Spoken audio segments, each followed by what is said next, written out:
I need to initiate you with the tools that we use. So come over here for a second. We have a couple of things. So we have a variety of tools here, and most of them are knives, but they come from everywhere. Like these ones come from Timor. They're made by local villagers. One's from Thailand, from Bali in Indonesia, from India, from more Thailand. They come from all over the Asia Pacific. They all need to have tools in which to work with the bamboo. Having a sharp tool is going to be the key. We are going to have some tools for you to work with. Today we're going to be using this set to clean and split, and also we're going to be using saws. Now the saws differ compared to the other saw that you have. This one's called a pull saw. So I can go like this, it's not going to cut me. I go the opposite way, it will tear through me. It's the same kind of blade they use when they go to saw off a leg or amputate, because it doesn't split the bone, which is kind of key to the bamboo because it doesn't tear the fiber. Okay, so sasa nataka kuonyesha tools tunatumianga kukata bamboo. Hizi visu ndio zinasaidianga kukata bamboo na zimetoka pali tofauti sana. Zingine zimetoka India, zingine zimetoka Japan, zingine zimetoka Thailand, zingine zimetoka Indonesia. Ziko tofauti but zinafanya kazi the same. Hizi vitu zimetengenezwa na blacksmiths kutoka mashinani. Seti zilitengenezwa na Every place has their local style. Sasa hata hizi tunaweza kuzitengeneza hapa. Kama unajua mtu anatumianga kutengeneza machuma, anaweza kutengenezea. Sasa hii kisu imetoka Japan, hii ni saw. Sasa kuna saw fulani mtu alileta, meno zake ziko tofauti na hii. Meno ya hii kiziona zinaingia ndani. Hazitoki nje. Hiyo ni muhimu kwa sababu ukianza kukata bamboo, kama meno zikikuwa nje hivi, hii kisu though ukitumia, unaona vile alikushow iko soft hivi. Ukirudi hivi itakuumiza sana. Hii ndio kisu wanatumianga ndani ya hospitali kama wanataka kutoa mguu ama mkono kama imevunjika sana. Ndio inaikata vizuri kwa safi, mbavu isiumie zaidi. So ametuambia tusijiumize leo. Damu tusitoe. Kwetu na rafiki zetu. Sawa. Tuchunge na hizi mavitu. Yeah, be careful of it because it bites. If you don't hold it properly, it can go like that, and if it hits there, you're going to hit the bone. And I only have so many band-aids. Let's take a little shot here. So we're going to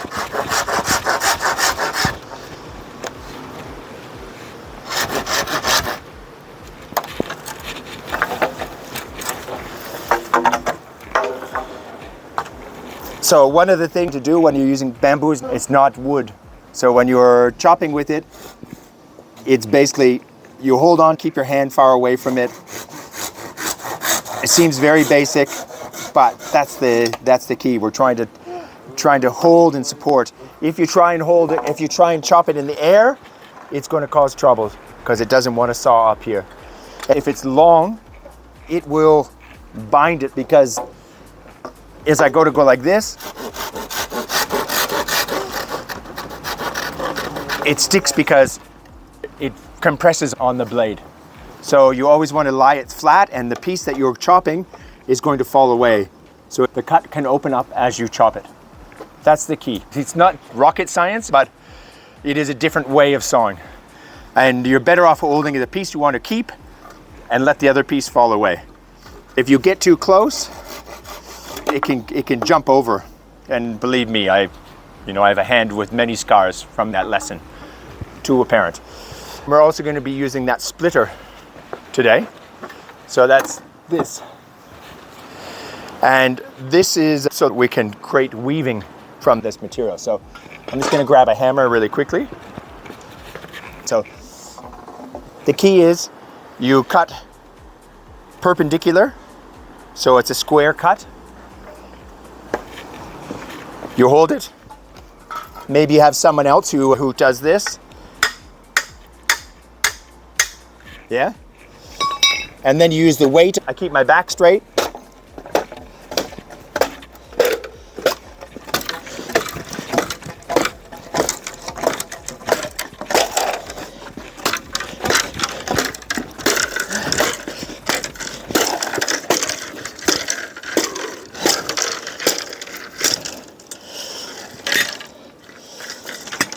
And there I have splits. Yeah? Now, bamboo itself is covered in a material called silicon. That's that. It looks simple, but if you give me your fingers, give me a hand for a second. If I go like this, in between here, it's going to cut you. Yes. It's going to cut you bad. Believe me. So, this is your enemy. They used to take bamboo before they had steel, and they'd rub it on rocks. They'd smooth it down until you made a knife, which could cut fish, could cut all sorts of things. But it was using that silicon edge. This is the protectant of the bamboo. This is what makes it waterproof and keeps the bugs from going inside of it. But it eventually will break down in the sun. So for what we're doing today, we're going to split, and then now I'll show you how to clean these pieces, because we want to make a lot of these pieces in order to build something. So let me just grab a tool here. This one's a cleaning one, which means it's only sharpened on one side. Yeah? That's for cleaving. This one is on both sides. So you have to work out with it a slightly different.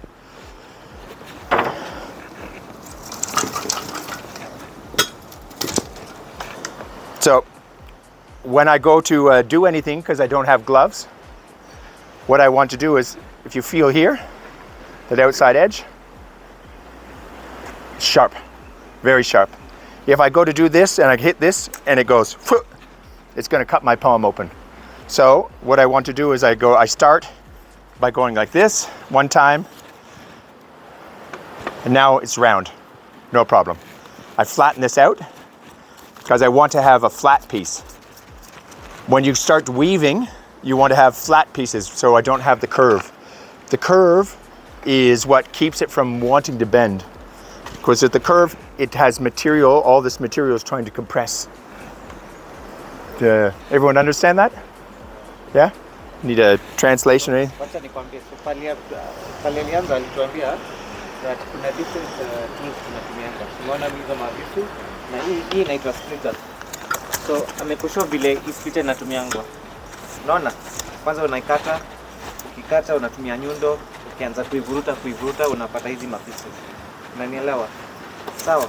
Sasa ngozi ya hii bamboo iko na kitu inaitwa silicon. Silica. Ni the same material inatumiwa kutengeneza vioo. Sasa hiyo ni protective layer yake. Ina prevent mti isiumie. Yeah?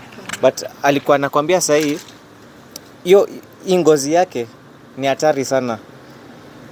Kama ukianza kukata bambu na ujichungi, inaweza kukukata kibaya sana. In the olden times, walikuwa kabla binadamu wali discover chuma. Watu walikuwa wanakata hii kitu na walikuwa wanaipolish hadi inakuwa kali kama kisu, na walikuwa wanatumia mbao kama kisu. Walikuwa wanachinja nyama na vitu mingi sana. So ukisplit hii bamboo, lazima ukue chonjo sana ukianza kunyorosha, kukata vibaya. Na pia alikuwa anatuambia mkono yake iko na amejiumiza sana akiji train kufanya hizi vitu.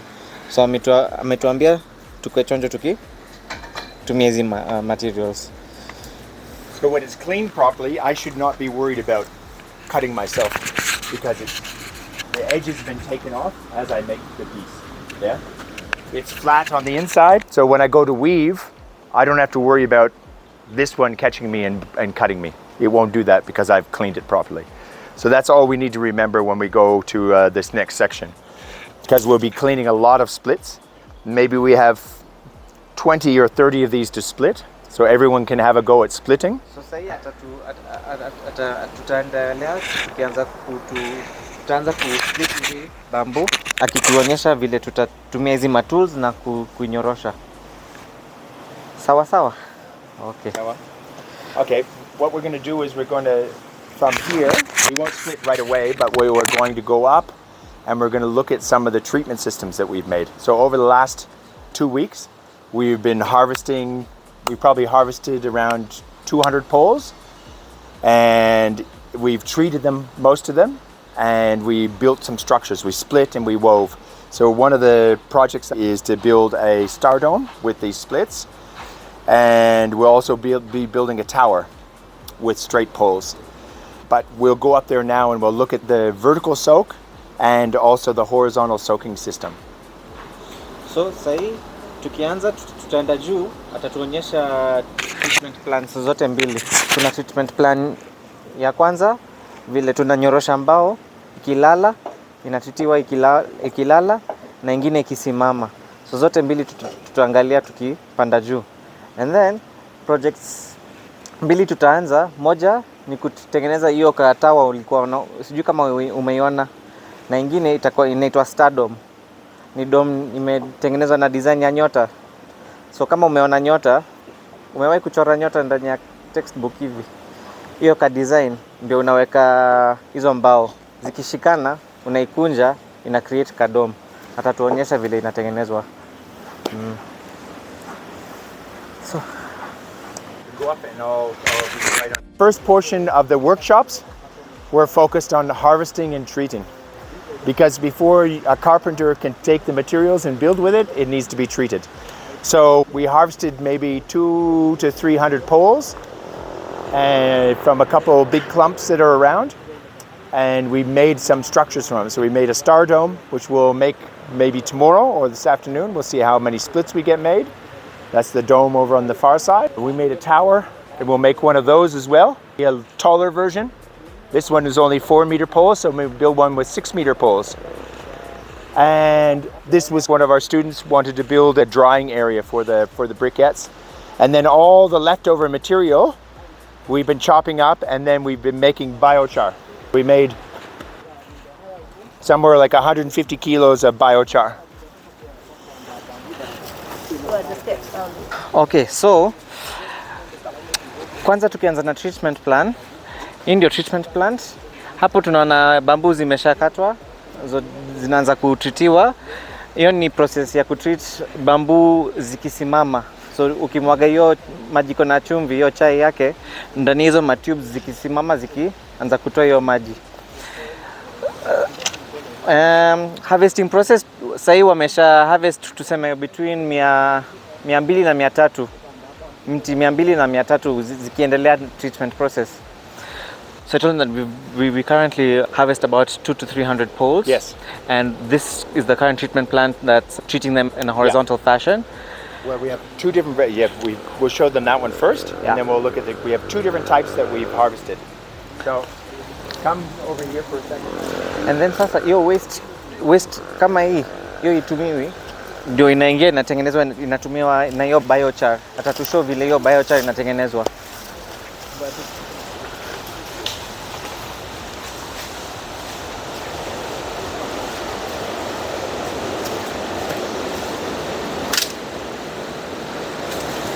So this is the vertical soak, as we talked before, where we create a giant cup that we fill with the liquid. So these were put in a couple of days ago, which means that it's 6 meters long, and I have filled from the top. I punched all the nodes, and I filled like right up to the rim. The liquid went down, so which means it's soaking into the walls of the bamboo and treating it. We also have down below here a horizontal hot bath.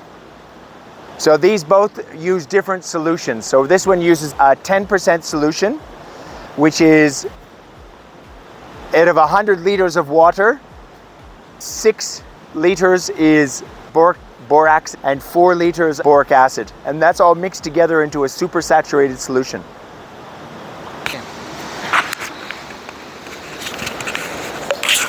So hapa hizi unaziona zikisimama, hii ndio technique moja, ndio hizi nodes. Unajua kwa hizi nodes hizi pali unaziona hizi marks, kuna blockages kila pahali, so wanatumianga chuma wakitoboa hizo mashimo hadi zifike chini, ndio wanaanza kumwaga hiyo chemical ndani yake. Hiyo ni technique nyingine. Hii vile inasimama ni style moja, hiyo nyingine ni style nyingine. Sasa hiyo kabla wanajaza kama kikombe vile wamefanya hapo wanaweka ndani ya hiyo chai kabisa, inalala hapo ikitoa hiyo maji, hizo masukari na hizo madudu hivi. So hizo ndio techniques mbili. This one here uses a 10% solution, and that one uses a 5% solution. So ingredients hii inatumianga 10% ya hiyo boric acid. Inakuanga more and it's slow. It takes 10 days. Hii inachukua muda 10. Hiyo iko na 5% boric acid ndani ya maji yake. Hiyo ratio ni 5% boric acid, 95% maji. Where this one's a 5% one and it's heated, so it only takes 1 day to treat. Sasa hiyo maji imesha pushwa, so ni kama unatengeneza chai, inachukua muda moja, 24 hours kutengeneza. And after we're done, then the holes here can pop the bottom node and recover the liquid inside.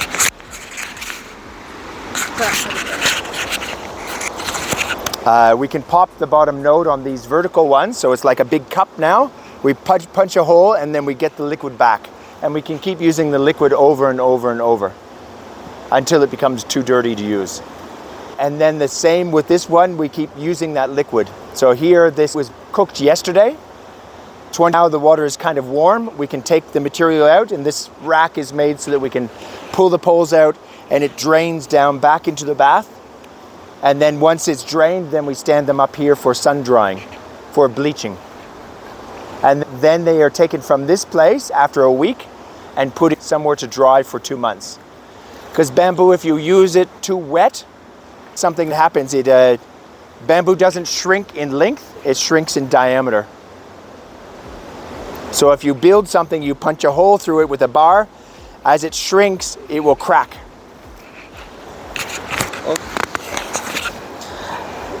Sasa hizi tukimaliza kuzitreat, hiyo chai tumetumia kuitengeneza, si ati tunatupa, tunaweza kuitumia tena na tena na tena.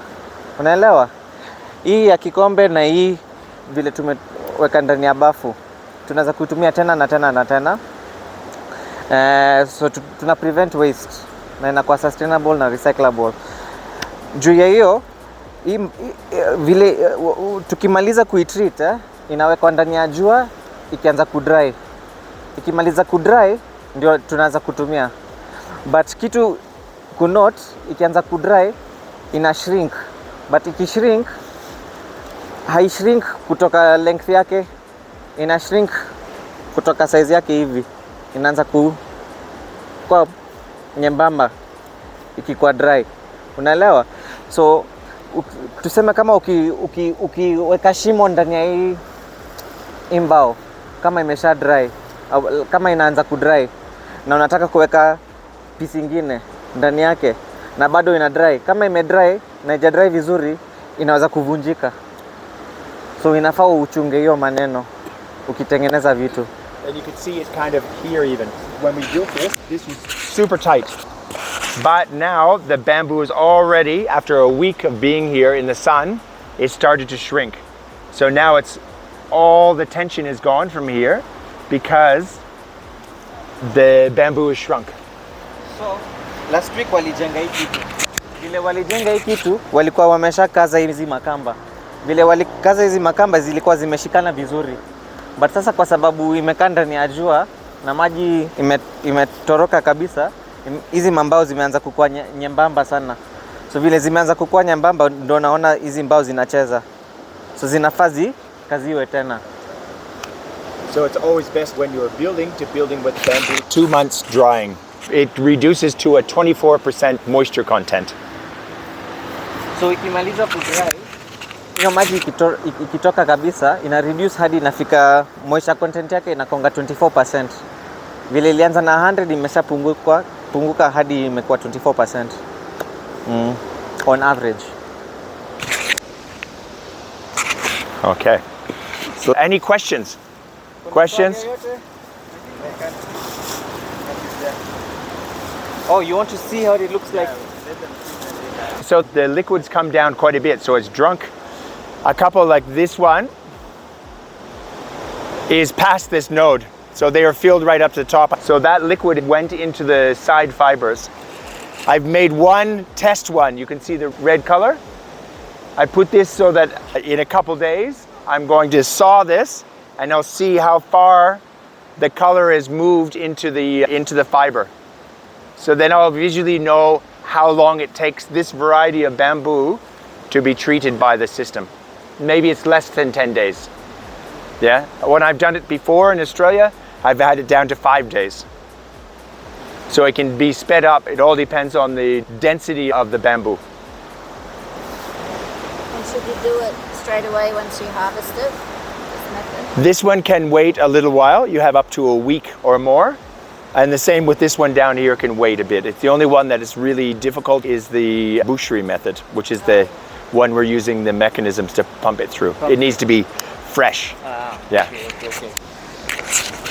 So, kama hizi vile tumeijaza on the first day tunaijaza hadi inafika juu. But time ikipita hii mbao inaanza kumeza hiyo dawa. So vile hiyo dawa ilifika hapa polepole inaanza kupunguka ikiingia ndani ya ma fibers. Sasa ukiona hii ni tofauti kwa sababu hii ameweka rangi ya red ndani ya hiyo chai. So muda ikipita na tukikata utaweza kuona vile mbao imemeza hiyo dawa. So atatuonyesha hiyo vile tukiendelea nayo. Oh.